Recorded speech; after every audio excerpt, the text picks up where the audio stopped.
contábamos ayer, les anticipábamos aquí en Código Noticias, está sospechado de ser un asesino serial. Ayer a Matías Jurado lo imputaron por un crimen, pero la justicia sospecha que podría haber asesinado a otros 4 hombres. En línea, Sole, con esta sospecha, en el allanamiento hecho en la casa de Matías Jurado se encontraron en las últimas horas más restos humanos que todavía no fueron identificados. Bueno, hablan de piel que puede llegar a pertenecer a una nariz. O sea, fíjense lo macabro de lo que le estamos contando. Insistimos con esta historia porque quizás para todos esto pase desapercibido, pero puede este hombre convertirse y pasar a una lista muy oscura que tiene la Argentina de asesinos seriales. ¿Por qué fue imputado? Pues fue imputado por el último desaparecido, un hombre que estaba en situación de calle, que se lo ve en las cámaras tomando un taxi con este sujeto, con Matías, que tiene 37 años. Fue la justicia a hablar con el taxista y le preguntaron ¿a dónde fue? Y el taxista recordaba perfectamente la dirección. Cuando llegan y allanan, encuentran la ropa que el hombre desaparecido tenía puesto el día de su desaparición en la casa de Matías. Es este hombre, mirá, Sole, Jorge Omar Anachuri, 68 años. Esta es la víctima. Estaba siendo buscado por la justicia jujeña. Fecha de desaparición, 25 de julio. Es viernes. Les destacamos este dato porque se cree que Matías Jurado es el asesino serial de los viernes, que salía a buscar víctimas los viernes y mataba los viernes. Anachuri llega a la casa de este hombre vestido con esta ropa, no sale nunca más. Que esto lo sacaron de las cámaras de seguridad. Claro, estas son las cámaras de seguridad el día que desaparece, y esta ropa la encuentran en la casa de Matías Jurado. Pero cuando llegan a la casa se encuentran con más ropa, con restos. Hoy se están analizando nuevos restos y con un sobrino de 16 años de Matías Jurado, Sole, que habla con la justicia. Sí, aterrado dice, yo me iba los viernes porque pasaban cosas malas. Pero esto es lo que ha trascendido de los medios. Ha declarado mucho más y va a seguir declarando, porque cuando uno analiza la casa de este acusado, de esta persona imputada hoy, es una casa muy chica. Es casi imposible pensar que alguien pueda estar en esa vivienda y no escuchar si se estaba asesinando a una persona. Bueno, todo esto sacude obviamente a Jujuy, pero al país entero, porque se cree que este hombre no solo mataba a sus víctimas en esa vivienda, sino que las descuartizaba y llevaba los restos luego de incinerarlos, lo que quedaba de sus víctimas, las iba depositando en basurales o en un arroyo que ayer conocimos, que queda a 2 cuadras de su casa. 2 cuadras de la casa donde los perros solían juntarse, los perros del barrio, y donde más de un vecino ha visto a esos perros con huesos humanos entre los dientes. Por eso es que están en este momento los investigadores ante la posibilidad de que haya una escena principal, que es esa que están viendo ustedes, la casa de Matías Jurado, pero que haya escenas secundarias a donde este hombre quizás fue descartando los restos en los alrededores de su casa, en un arroyo que hoy está seco, en un descampado, distintas situaciones. Hoy está imputado por un asesinato, el del último desaparecido, pero los investigadores tienen en la mira al menos 4 desapariciones previas, otros hombres también en situación de calle, que sospechan podrían haber terminado en esta casa del horror. Y qué importante, porque en nuestro trabajo en zona, en la jornada de ayer, pero también en el que vamos a hacer hoy, ¿qué es lo que pasa? Los vecinos empiezan a hablar. Los vecinos que durante todo este tiempo se quedaron callados porque veían a un hombre de 37 años muy agresivo, que era agresivo con los vecinos, pero que salía con un machete y empezaba a gritar. Claro, le tenían miedo. Nadie denunciaba. Lo tenían como, uy, qué agresivo que es Matías. Bueno, Matías confundía a los vecinos porque salía a gritar, y de hecho son algunos vecinos los que dicen sí, nosotros los viernes entre las 20 y las 3 de la mañana escuchábamos gritos de hombres, pero como Matías gritaba todo el tiempo, creíamos que quizás era él. Estamos ya mismo en comunicación con Guillermo Bellier, que es el fiscal que está llevando adelante esta investigación. Antes que nada les decimos algo, esta investigación está siendo un modelo de investigación en el país porque las desapariciones son muy recientes, porque el último hombre que desapareció fue perdido de vista el 25 de julio, casi de inmediato, apenas pasados unos días. Los fiscales ya estaban allanando esta vivienda, ya estaban deteniendo a Matías Jurado y recogiendo pruebas en un escenario muy delicado porque obviamente hay la posibilidad de que se hagan desaparecer pruebas ante el avance Claro. de esta causa, Sole. Por eso, lo importante de hablar con el doctor Bellier, que está ya en comunicación con nosotros. Doctor, muy buenas tardes, gracias por este contacto con Código de Noticias.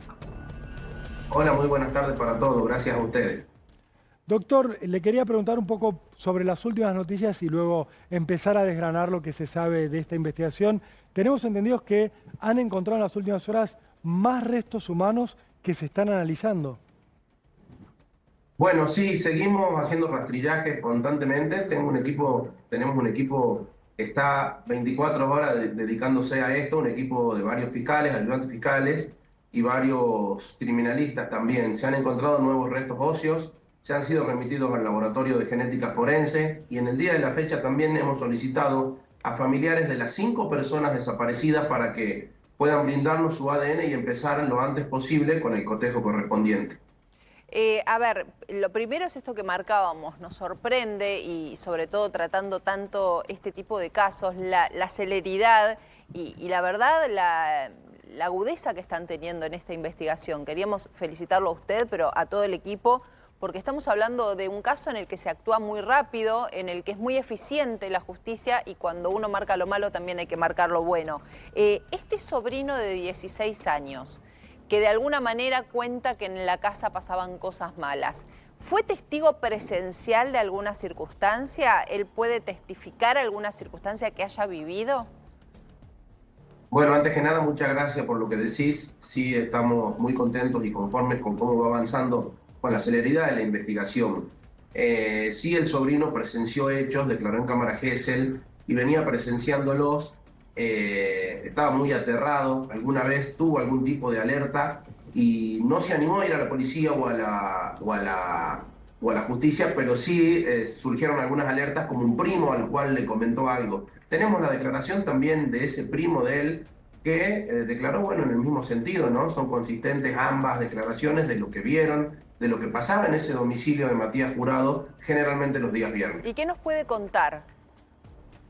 Bueno, en principio ya entiendo que saben que son 5 personas desaparecidas, se las denunció por búsqueda, pudimos conectar, hacer un hilo conductor y acumular todas las causas y posterior a eso con las cámaras llegamos a que se lleva a 2 personas en taxi, una tercera persona de esos 5 tenemos un impacto de la antena de su celular como último impacto ahí en las cercanías del domicilio de Jurado y de las 2 restantes encontramos el día que hicimos el allanamiento prendas de vestir, es decir, las 5 víctimas directamente vinculadas con Matías Jurado o al menos han estado en ese domicilio, tenemos evidencia al menos que van en ese sentido.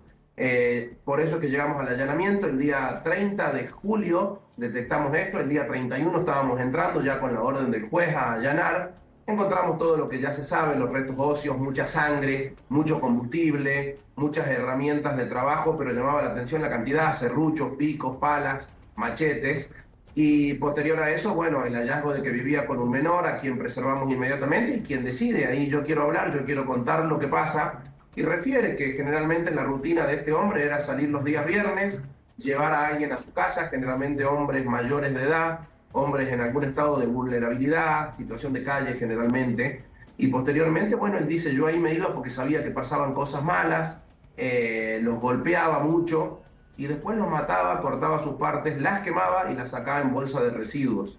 Tuvimos esa declaración y decir también él, yo le avisé, cuando le pregunta a la psicóloga, la profesional en cámara Gesell, si él no había tratado de avisar a alguien, y dice, yo le avisé a mi primo una vez, contactamos a ese primo, el mayor de edad, 18 años, y él nos dice, sí, a mí alguna vez él me decía, yo no le creía, alguna vez quise corroborar y fui con él un día viernes y entré, y vi justamente una escena del hecho, vi sangre por todas partes, y Matías Jurado me dijo, vení, si querés ver una persona muerta, vení y entrá. Yo me asusté y salí corriendo, dice el menor.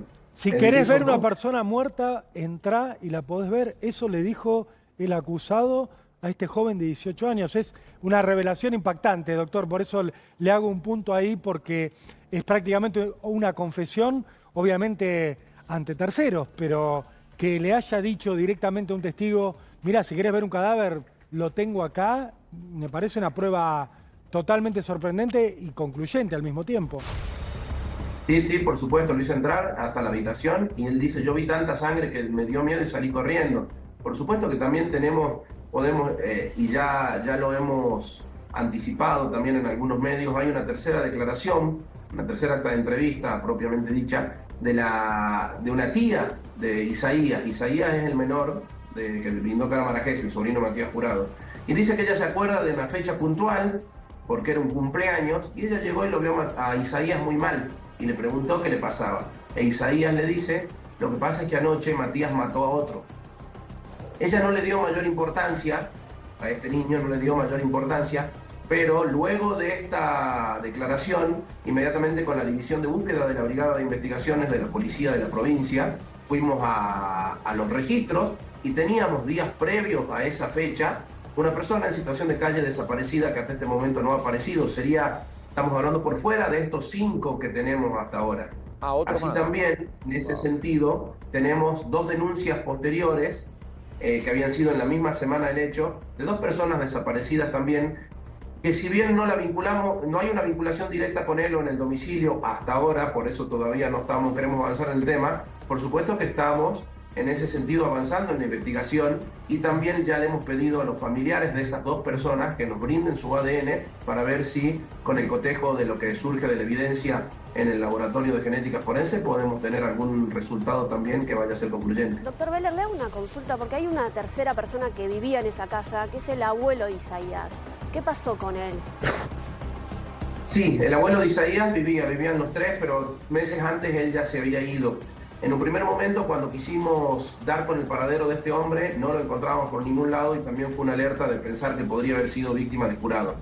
Días después lo encontramos y estaba en situación de calle, tiene problemas de adicciones y estaba en situación de calle en un grave estado de intoxicación. El día de ayer lunes, luego de haber sido hospitalizado durante todo el fin de semana y haberlo de cierta manera desintoxicado, nos entrevistamos con él para preguntarle también. Él no nos brindó ninguna información respecto de estos hechos. Sí dijo que Matías Jurado lo golpeaba mucho, lo maltrataba mucho y que por eso él se había ido de esa casa. Ah, bien. Doctor, usted lo que nos está diciendo, entonces, este hombre no atestiguó nada, pero ustedes por otras vías se encontraron con que tienen 5 personas desaparecidas ya vinculadas a Matías Jurado, pero además están investigando 2 casos posteriores y uno anterior. O sea, la lista de víctimas podría extenderse a 8. ¿Esto es así? Sí, es lo que dije, y quizás extenderse un poco más. En la declaración de Gesell también Isaías, el menor, dijo, cuando busquen en el patio las cosas que están enterradas van a encontrar más cosas de tiempo antes, remontándose meses anterior por lo que refirió el menor. Nosotros ya nos hemos contactado en el día de la fecha con la Asociación de Antropólogos Forenses de la Nación. Sí, el equipo argentino de antropología forense. Exactamente, van a venir a colaborar acá a Jujuy. Y bueno, porque no queremos de repente, de alguna manera, excavar y terminar rompiendo o contaminando evidencia que puede ser útil en la investigación posteriormente. Así que entendemos que es una segunda parte de la investigación de la que puede surgir muchas cosas, esas excavaciones. Ahora, ¿cómo puede él? Ayer visitamos el barrio, parecía ser un lugar muy tranquilo.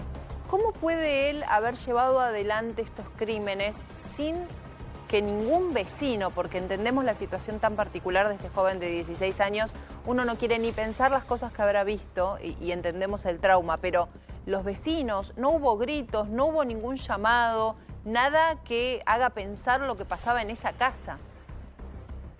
No, porque, bueno, en principio entendemos que él los llevaba voluntariamente, eso arroja las 2 cámaras que tomamos y lo que también dice Isaías. Voluntariamente los convencía de ir a tomar algo, estaban ahí y evidentemente pasaba dentro de la vivienda. Lo que sí, ya varios de los testigos han brindado información en entrevistas que hemos tenido, que los fines de semana generalmente él siempre prendía mucho fuego en el patio y que de ese fuego salía un olor muy particular. Ellos creían que estaba quemando basura, pero que sí sentían un olor muy particular. De hecho, 2 de los vecinos dijo era como el olor a carne de chancho. Pero bueno, nosotros pensamos que era basura, nunca prestamos mayor atención, nadie se metía con él, era un hombre violento, dicen la mayoría de los vecinos, siempre estaba con un machete en la calle, entonces nadie se metía con él, nadie molestaba. Bueno, aparentemente no les llamó la atención, pero sí, tras esta investigación y al entrevistarlos, nos dice que casi todos los fines de semana él prendía fuego con un olor bastante raro. Sí, doctor, nosotros vimos ayer una imagen de una pared donde se ve rastros de humo. ¿Es este el lugar donde él hacía esa especie de hoguera? Él en todo el patio ha prendido fuego. Nosotros tenemos señales de que ha habido fuego por los residuos que tenemos en casi todo el patio. Hay una pared recientemente pintada también que empezamos a sacar algunos bloques y hemos encontrado hollín en el medio de la pared. También vamos a tener que tirar abajo esa pared para ver qué hay del otro lado, porque se han encontrado signos de combustión y también algunas sierras en el medio de los bloques de la pared. Es increíble. Doctor, Carlos Ostriano lo saluda. Preguntarle por qué no hay en los anales policiales argentinos tantos asesinos seriales. Son muy pocos y los conocemos. ¿A qué pena se enfrenta este hombre y cómo está caratulada esta causa? Y si nos puede dar detalles de por qué puede configurar este sujeto como un asesino serial. Hola Carlos, buenas tardes. Bueno, en principio la pena en expectativa sería cadena perpetua. Hablamos de homicidio agravado, tenemos el homicidio calificado. En principio en la audiencia imputativa del día de ayer fuimos por un solo hecho, por una cuestión de estrategia investigativa, de decir, planteamos el último cronológicamente hablando, porque tenemos evidencia bastante fuerte en ese sentido. Esperamos luego de los resultados del laboratorio de ADN poder ampliar la imputación y ya hablar de varios homicidios. Claro, para ir de más. mínima a máxima, pero le preguntaba, ¿qué tiene que configurar en la Argentina para ser considerado un asesino serial?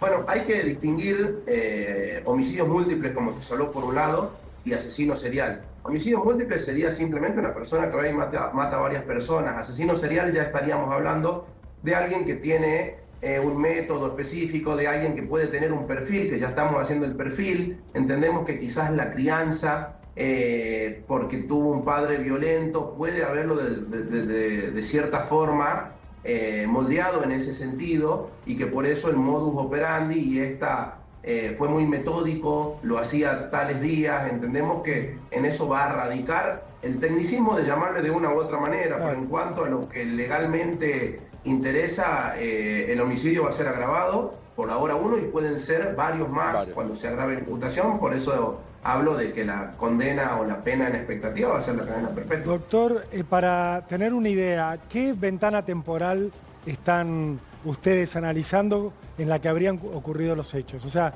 ¿desde cuándo este hombre estaría matando? Sabemos que hay un homicidio antiguo de 2003 que habría ocurrido cuando él era menor, pero de esta serie, ¿qué fechas manejan como comienzo y obviamente el final con la detención?